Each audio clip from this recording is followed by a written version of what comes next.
Selamat malam, Shalom, Amang dan Inang. Pada malam hari ini kita kembali akan merenungkan firman Tuhan. Namun sebelumnya marilah kita berdoa. Ya Bapa yang bertahta di kerajaan surga, pada malam hari ini ya Tuhan, kami mengucap syukur atas penyertaan Tuhan. Hingga pada hari ini kami kembali bisa merenungkan sebagian daripada firman-Mu. Kiranya Tuhan, apa yang kami renungkan dan pelajari pada malam hari ini boleh menjadi kekuatan dan terlebih untuk bisa kami lakukan di dalam kehidupan kami sehari-hari. Di dalam Kristus Yesus kami berdoa. Amin. Hakim-Hakim 6 ayat 25 sampai ayat 40. Pada malam itu juga Tuhan berfirman kepadanya, "Ambillah seekor lembu jantan kepunyaan ayahmu, yakni lembu jantan yang kedua berumur 7 tahun. Runtuhkanlah mezbah Baal kepunyaan ayahmu dan tebanglah tiang berhala yang ada di dekatnya. Kemudian dirikanlah mezbah bagi Tuhan Allahmu di atas kubu pertahanan itu dengan disusun baik. Lalu ambillah lembu jantan yang kedua dan persembahkanlah korban bakaran dengan kayu tiang berhala yang kau tebang itu."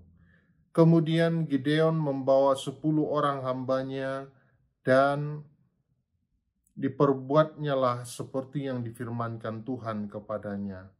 Tetapi karena ia takut kepada kaum keluarganya dan kepada orang-orang di kota itu untuk melakukan hal itu pada waktu siang, maka dilakukannya pada waktu malam.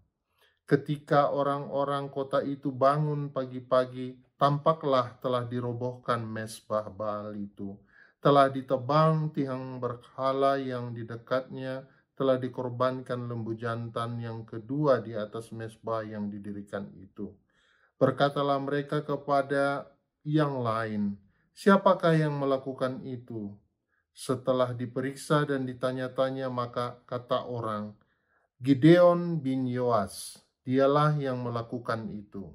Sesudah itu berkatalah orang-orang kota itu kepada Yoas, "Bawalah anakmu itu keluar, dia harus mati karena ia telah merobohkan mezbah Baal dan karena ia telah menebang tiang berhala yang di dekatnya." Tetapi jawab Yoas kepada semua orang yang mengerumuninya itu, "Kamu mau berjuang membela Baal atau kamu mau menolong dia? Siapa yang berjuang membela Baal akan dihukum mati sebelum pagi. Jika Baal itu Allah, biarlah ia berjuang membela dirinya sendiri setelah mezbahnya dirobohkan orang." Dan pada hari itu diberikanlah orang nama Yerubbaal kepada Gideon, karena kata orang, "Biarlah Baal berjuang dengan dia setelah dirobohkannya mezbah itu." Seluruh orang Midian dan orang Amalek dan orang-orang di sebelah timur telah berkumpul bersama-sama. Mereka telah menyeberang dan berkemah di Yisrael. Pada waktu itu roh Tuhan menguasai Gideon, ditiupnyalah sangkakala dan orang-orang Abiezer dikerahkan untuk mengikuti dia. Juga dikirimkannya pesan kepada seluruh suku Manasye, dan orang-orang ini pun diserahkan mengikuti dia. Dikirimnya pula pesan kepada suku Asher, Zebulon, dan Naftali, dan orang-orang ini pun maju untuk menggabungkan diri dengan mereka. Kemudian berkatalah Gideon kepada Allah, "Jika engkau mau menyelamatkan orang Israel dengan perantaraanku seperti yang kau firmankan itu, maka aku akan membentangkan guntingan bulu domba di tempat pengirikan. Apabila di atas guntingan bulu itu ada embun, tetapi seluruh tanah di situ tinggal kering, maka taulah aku bahwa engkau mau menyelamatkan orang Israel dengan perantaraanku seperti yang kau firmankan." Dan demikianlah terjadi, sebab keesok harinya pagi-pagi ia bangun, dipulasnya guntingan bulu itu dan diperasnya air embun dari guntingan bulu itu secawan penuh air. Lalu berkatalah Gideon kepada Allah, "Janganlah kiranya murkamu bangkit terhadap aku apabila aku berkata lagi, sekali ini saja, biarlah aku satu kali ini saja mengambil percobaan dengan guntingan bulu itu. Sekiranya yang kering hanya guntingan bulu itu, dan di atas seluruh tanah itu ada embun. Dan demikianlah diperbuat Allah pada malam itu, sebab hanya guntingan bulu itu yang kering, dan di atas seluruh tanah itu ada embun." Demikian firman Tuhan. Saudara-saudara terkasih di dalam Tuhan Yesus, malam hari ini renungan kita diberi judul Allah meneguhkan kita untuk membawa kasih dan kebenaran. Allah memanggil dan mengutus Gideon untuk menjadi penyelamat dan pembebas bangsa Israel dari orang Midian. Allah berfirman kepada Gideon atas dasar keyakinan kepada Gideon untuk menerima tugas yang Allah berikan kepadanya, yaitu penyertaan Allah. Saudara-saudara, saat itu Gideon merasa ragu, dan Gideon memohon kasih dan kemurahan Allah untuk memberikan suatu tanda bahwa Allah sendiri yang berfirman kepada Gideon. Allah memenuhi permintaan Gideon yang meminta tanda peneguhan bahwa Allah sendiri yang berfirman. Dari seruannya, Gideon menyatakan bahwa ia mengakui dan mempercaya Allah sebagai Tuhannya. Gideon telah berjumpa dengan Allah melalui pengalaman besar yang dia dapatkan saat itu. Allah mengampuni Gideon yang berdosa, lalu menyelamatkan Gideon sehingga Gideon tidak perlu mati di dalam keberdosaannya. Maka Gideon pun mendirikan mezbah di sana untuk Allah, dan Gideon menamai mezbah itu Allah itu keselamatan. Puji Tuhan, pada malam itu juga Allah berfirman kepada Gideon untuk meruntuhkan mezbah Baal kepunyaan ayahnya dan menebang tiang berhala di dekatnya. Kemudian Gideon harus mendirikan mezbah Allah serta mempersembahkan korban bakaran dengan tiang berhala yang harus ditebangnya itu.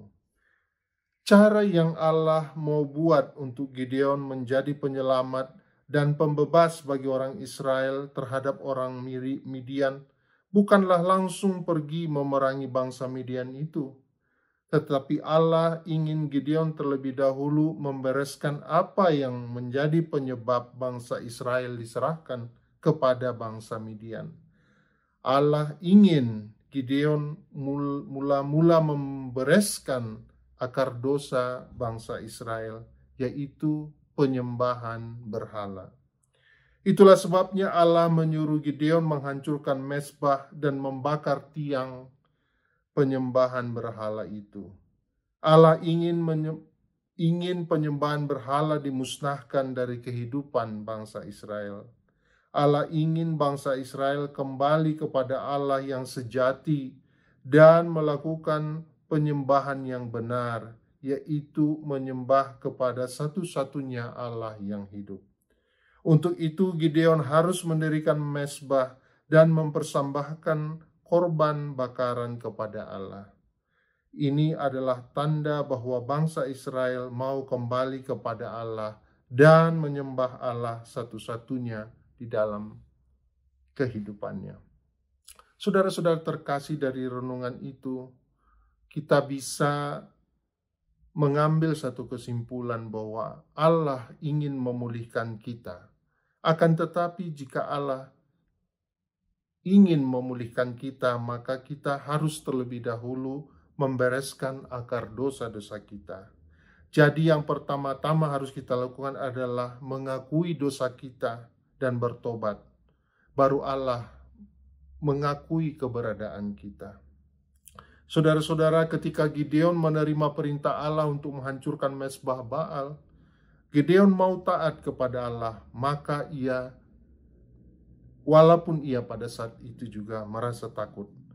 Tentu hal ini sangat manusiawi dan Allah mengerti akan hal itu. Maka Gideon yang khawatir dengan perbuatannya itu akan diketahui oleh kaum keluarganya dan oleh orang-orang di kota itu, maka Gideon melakukannya pada malam hari. Saudara-saudara yang terkasih, lalu dalam kisah ini dijelaskan pagi hari ketika orang-orang di kota itu melihat bahwa mezbah dan tiang berhala sudah dihancurkan dan gantinya ada korban persembahan yang diberikan, maka mereka marah dan mencari tahu siapa pelakunya. Namun kita melihat bahwa kuasa Tuhan berlaku atas Gideon. Nah, pada saat itu Yoas, ayah dari Gideon, dengan bijaksana berkata kepada orang yang sudah datang dalam keadaan marah. Dia berkata, "Kamu mau membela Baal atau kamu mau menolong dia? Jika Baal itu Allah, biarlah ia berjuang membela dirinya sendiri. Sebab setelah mezbah dirobohkan orang, maka orang-orang kota itu memberi nama Yerubbaal kepada Gideon dengan maksud biarlah Baal berjuang sendiri setelah dirobohkan mezbahnya itu." Saudara-saudara terkasih di dalam Tuhan, setelah mezbah dan tiang Baal dihancurkan dan mezbah Allah didirikan dan penyembahan kepada Allah dibangun, maka Allah berkenan bekerja melalui kuasa. Kuasanya melalui rohnya Allah menguasai Gideon, dan Gideon meniup sangkakala, maka Allah membuat banyak orang mengikuti Gideon, yaitu orang Abiezer, orang Manase, suku Asyer, suku Zebulon, dan suku Naftali. Dan sungguh luar biasa Allah menjawab pergumulan Gideon yang ketika Allah panggil untuk menjadi penyelamat dan pembebas bagi bangsa Israel. Gideon melihat dirinya berasal dari kaum yang paling kecil, yaitu sukunya suku Manase. Tetapi lebih dari itu, dia juga yang paling muda di antara keluarganya. Maka apa yang terjadi?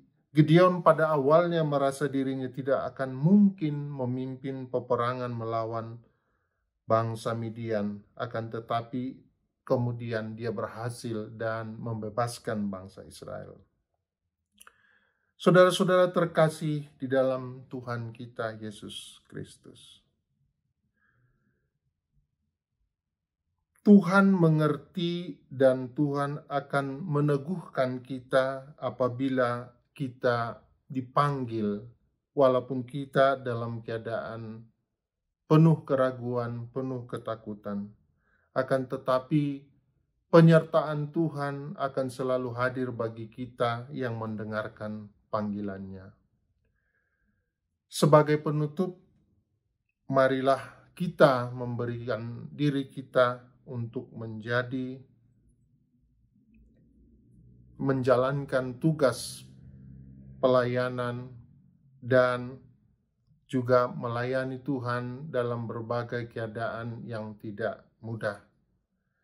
Kiranya apa yang kita bisa renungkan pada malam hari ini untuk kita bisa terpanggil dan kita bersedia diteguhkan oleh Tuhan untuk membawa kasih dan kebenaran dimanapun kita berada.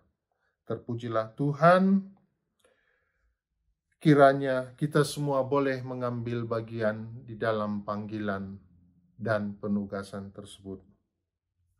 Amin. Mari kita berdoa.